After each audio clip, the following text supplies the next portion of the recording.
जमीन हमारा घर है। इसे निहायत खूबसूरती से बनाया गया है। सब्जा हो, झरने हो, पहाड़ हो, समंदर हो, सहरा हो या खुदा की बनाई हुई मखलूक, सब अपने आप में उसका एक मौजज़ा है। मगर जब रात के वक्त हम अपनी नजरें आसमान की तरफ करते हैं, जहां आसमान तारों से जगमगाता है, वहीं हमारी आंखें मानो तजस्सुस और क्यूरियोसिटी से रोशन हो जाती हैं। हमारी ये जमीन दरअसल कायनात यानी यूनिवर्स का एक छोटा सा हिस्सा है। वो यूनिवर्स जिसकी वुसअत हमारे वहमो गुमान से परे है।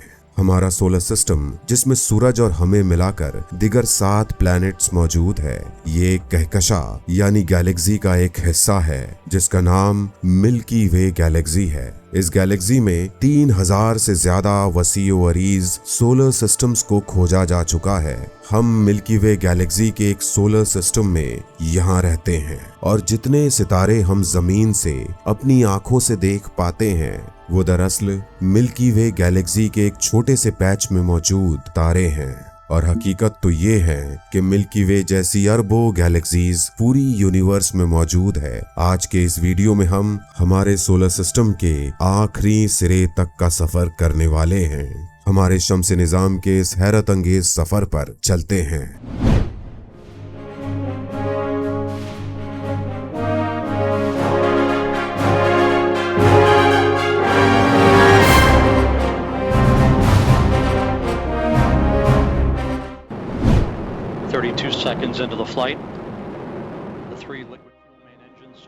मान लीजिए कि हम स्पेस के इस पुरस्रार सफर पर निकल पड़े और अब हम जमीन की हदों के पार निकल रहे हैं। जमीन का एटमॉस्फेयर यानी वो तमाम गैसेस जिसकी वजह से जमीन पर जिंदगी मुमकिन है, वो पहले 100 किलोमीटर के सफर में ही रफ्ता रफ्ता हमसे पीछे छूट जाती हैं। कुछ ही दूर जाने पर हमें जमीन एक ब्लू बॉल की तरह नजर आती है। कुछ ही देर में हम कार्बन लाइन पर आ जाते हैं, जो दरअसल हमारे एटमॉस्फेयर और स्पेस के दरमियान एक बॉर्डर का किरदार अदा करती है। कार्बन लाइन को पार करते ही हम स्पेस यानी खला में दाखिल हो जाते हैं। वहां से 300 किलोमीटर यानी अर्थ से 400 किलोमीटर के फासले पर हमें इंटरनेशनल स्पेस स्टेशन यानी ISS नजर आता है। ये इंसानों के जरिए स्पेस में बनाया गया एक स्पेस स्टेशन है, जहां से स्पेस को ऑब्जर्व और रिसर्च किया जाता है।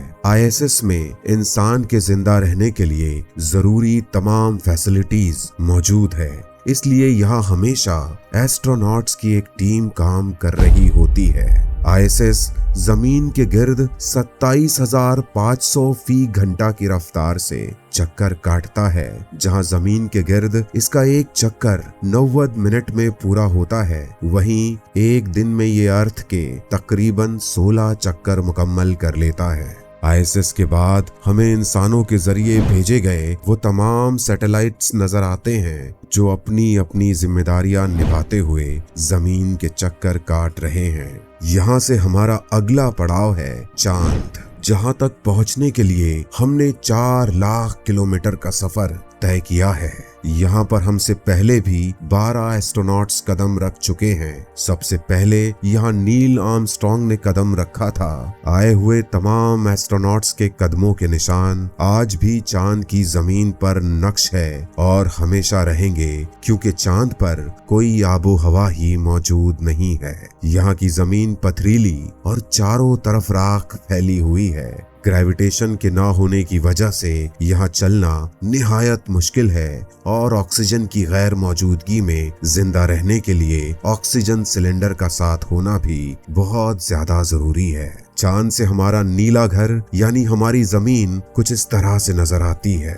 जमीन से जहां हमें चांद पर धब्बे नजर आते थे, वो अब दरअसल हमें बड़े गड्ढे की शक्ल में नजर आ रहे हैं। यहाँ पर एक वक्त बिताकर हम निकल पड़ते हैं हमारे अगले पड़ाव वीनस की तरफ। हमारा घर यानी हमारी जमीन छोड़कर अब हम 4 करोड़ किलोमीटर दूर आ गए हैं। हम एक ऐसे प्लैनेट पर आए हैं जहां कयामत बरसती है, क्योंकि वीनस सोलर सिस्टम का सबसे गर्म प्लैनेट है। यहाँ का टेम्परेचर 475 डिग्री सेल्सियस के बराबर है। यहाँ पे बहुत सारे एक्टिव वोल्केनोज यानी आतिशफशां मौजूद है और वक्तन फवक्तन यहाँ तेजाबी बारिश भी होती रहती है। इसमें एक अनोखी बात यह भी है कि जहां दूसरे प्लैनेट्स अपने एक्सिस पर घड़ी की सुई के समत के मुखालिफ यानी एंटी क्लॉकवाइज गर्दिश करते हैं, वहीं वीनस क्लॉकवाइज यानी घड़ी की सुई की समत में गर्दिश करता है। इसी की वजह है कि यहाँ सूरज ईस्ट से नहीं बल्कि वेस्ट से निकलता है। वो वीनस ही है जिसको हम मॉर्निंग स्टार या सुबह का सितारा भी कहते हैं। ये सुबह और शाम हमें जमीन से नजर आता है। वीनस का एक दिन यानी जमीन के 243 दिनों के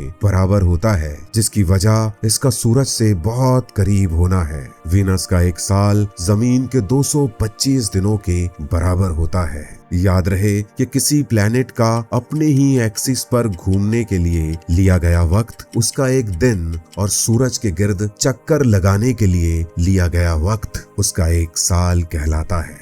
वीनस से निकलकर हमारा अगला पड़ाव है मर्क्यूरी। मर्क्यूरी सोलर सिस्टम का सबसे छोटा प्लैनेट है और ये सूरज से सबसे ज्यादा नजदीक भी है। मर्क्यूरी पर पहुंचकर जब हम सूरज की तरफ देखते हैं तो सूरज हमें 3 गुना ज्यादा बड़ा नजर आता है और सूरज की रोशनी 7 गुना ब्राइटर नजर आ रही होती है। अर्थ के 88 डेज के बराबर जहां मर्क्यूरी का एक साल होता है, वहीं अर्थ के 6 महीने के बराबर मर्क्यूरी का एक दिन होता है। यहाँ का टेम्परेचर जहां दिन के वक्त 430 डिग्री सेल्सियस होता है, -180 डिग्री सेल्सियस तक पहुंच जाता है। यहाँ जानदार और जिंदगी तो छोड़िए, यहाँ के आतिशफशां यानी वोल्केनोस तक मर चुके हैं। यहाँ चारों तरफ राख ही राख नजर आती है। इस बेजान प्लैनेट को पीछे छोड़ते हुए अब हम हमारे घर यानी हमारी जमीन से 15 करोड़ किलोमीटर दूर आ चुके हैं। हमारी आंखों के सामने एक खौफनाक और हैरत अंगेज नजारा है। हम 4.5 बिलियन साल पुराने हेलियम और हाइड्रोजन से भरे आग उगलते सूरज को देख रहे हैं, जो हमारे सोलर सिस्टम का मरकज ही नहीं मगर जमीन पर जिंदगी के फलने फूलने की अहम वजह भी है। इसी ने अपनी ग्रेविटी से सोलर सिस्टम के हर ऑब्जेक्ट को काबू किया हुआ है। ये इतना बड़ा है कि इसमें हमारी जमीन की तरह 13 लाख जमीनें समा सकती है। आग की कई हजार किलोमीटर लंबी लपटों का मालिक सूरज के कोर में इसका टेम्परेचर 15 मिलियन डिग्री सेल्सियस होता है, जिसको इमेजिन करना भी इंसानी दिमाग के परे है। यहाँ से जल्दी गुजर जाना ही हमारे लिए अक्लमंदी है। यहाँ से लंबी छलांग लगाते हुए हम जमीन के पड़ोसी मार्स यानी मरीख की तरफ चलते हैं। कहा जाता है कि मार्स हमारा पास्ट है। इसका मतलब है जैसे अभी अर्थ पर जिंदगी मौजूद है, किसी जमाने में मार्स पर भी जिंदगी मौजूद थी। एक साइंटिफिक थ्योरी तो ये भी कहती है कि अरबों सालों पहले जब अर्थ पर जिंदगी मौजूद नहीं थी, तब मार्स से एक कॉमेट अर्थ की तरफ आ रहा था। ये कोई आम कॉमेट नहीं था। इस कॉमेट में लिविंग सेल्स मौजूद थे जो जमीन पर जिंदगी की वजह बनने वाले थे। तेजी से अर्थ की तरफ आता हुआ ये कॉमेट अर्थ से टकराता है और इसके नतीजे में जमीन पर जिंदगी को जिंदगी मिलती है।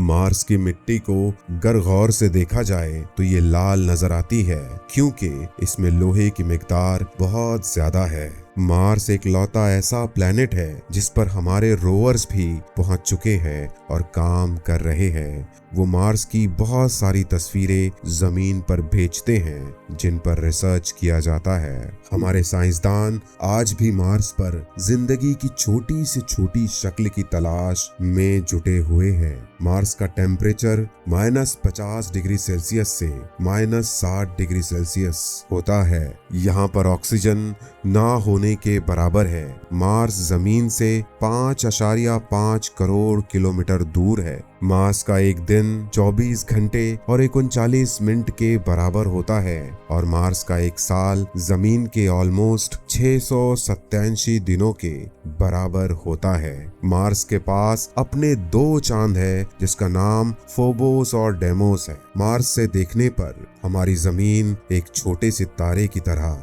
नजर आती है। यहाँ पर वक्त गुजारने के बाद जब हम आगे बढ़ते हैं तो सफर में एक नई चुनौती का सामना करना पड़ता है जिसका नाम है एस्टेरॉयड बेल्ट। ये दरअसल जुपिटर और मार्स के दरमियान मौजूद है। इन चट्टानों के बड़े बड़े टुकड़ों को देखकर आप इमेजिन कर सकते हैं कि ये कितना डरावना है। ये चट्टानों के इतने बड़े बड़े टुकड़े हैं कि अगर इनको मिला दिया जाए तो एक नया प्लैनेट वजूद में आ सकता है। मगर आज तक ऐसा क्यों नहीं हुआ? इसके पास मौजूद हमारे अगले पड़ाव जुपिटर की ग्रेविटी।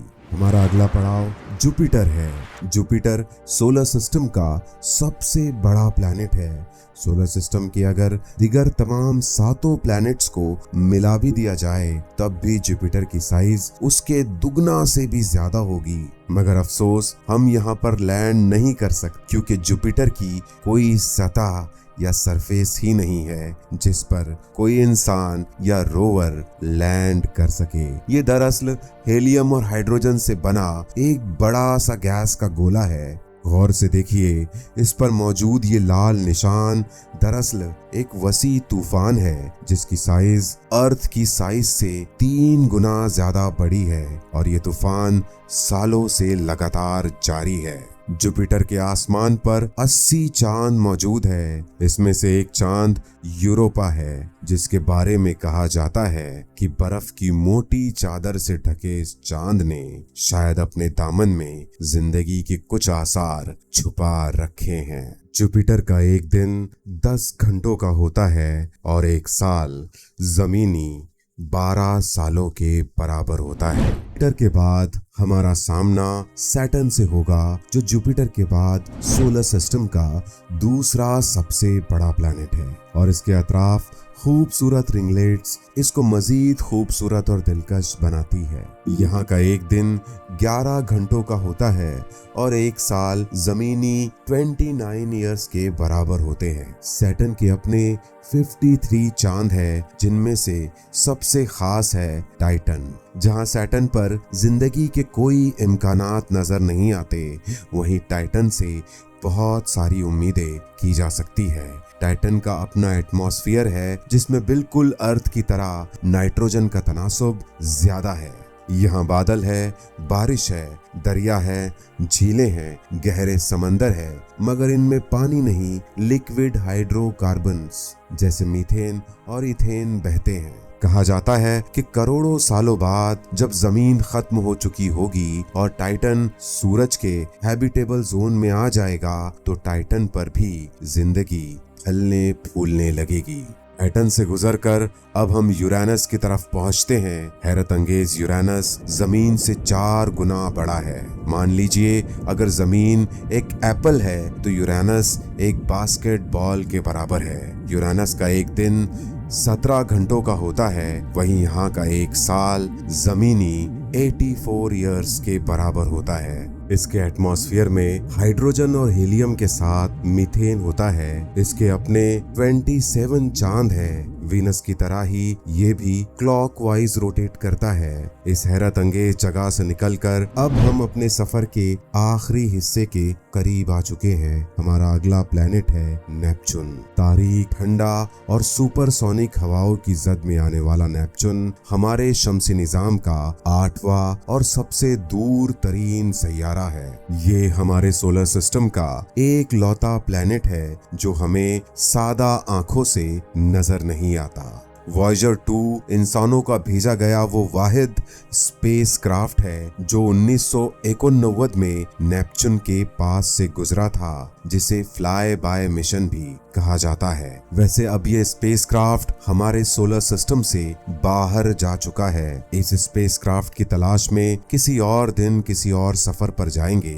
अभी नेपच्यून के बारे में बात करते हैं। नेपच्यून जमीन से 5 गुना ज्यादा बड़ा है। यहाँ का एक दिन 16 घंटे का होता है और एक साल जमीनी 165 सालों के बराबर होता है। नेपच्यून के अपने 14 चांद है। याद रहे कि नेपच्यून और यूरेनस को आइसी जाइंट्स भी कहा जाता है। यहाँ आइस का मतलब होता है केमिकल कंपाउंड्स जिनका फ्रीजिंग पॉइंट 1 केल्विन से ज्यादा होता है, क्योंकि इस किस्म के कीमियाई मुरक्कबात नेपच्यून और यूरेनस पर बड़ी तादाद में मौजूद है, इसलिए ये आइस जाइंट्स कहलाते हैं। नेपच्यून को पीछे छोड़कर हम काइपर बेल्ट पर आ जाते हैं। तैरती चट्टानों की ये अजीब दुनिया बहुत खौफनाक मालूम होती है। सूरज से दूर होने की वजह से यहाँ का टेम्परेचर निहायत कम होता है। यहाँ मौजूद पत्थर और चट्टानों को काइपर ऑब्जेक्ट्स कहा जाता है। ये दरअसल